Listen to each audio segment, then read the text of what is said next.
Welcome to the last breakfast. Please enjoy the video. In this video, I will show you how to make delicious salmon lasagna rolls. First, ensure you have all your ingredients ready, including fresh salmon and cooked lasagna noodles. Next, we'll create a vibrant, herby salmon mixture. Remember to cook your lasagna noodles just right so they are pliable for rolling. This initial preparation is key for a smooth cooking process and perfect rolls. Now let's craft that amazing salmon filling. Gently flake your cooked salmon, then mix it with creamy ricotta, grated parmesan, and 1 egg to bind everything. Incorporate fresh spinach and fragrant dill, plus a little lemon juice for a zesty kick.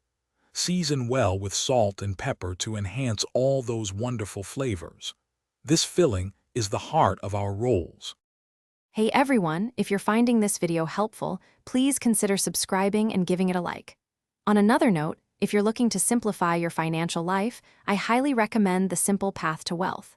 It's a fantastic book that can truly change how you think about money. Check the description for the link and other great deals.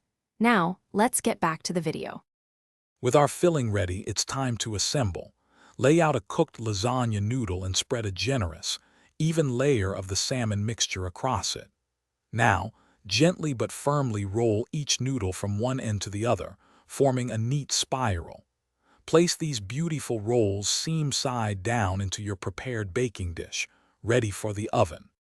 Almost there. Once your rolls are nestled in the baking dish, pour your chosen sauce over them. A creamy Alfredo or a simple marinara works wonderfully.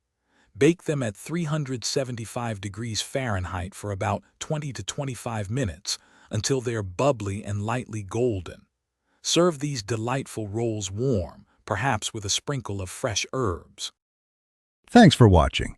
Consider subscribing if we helped you today.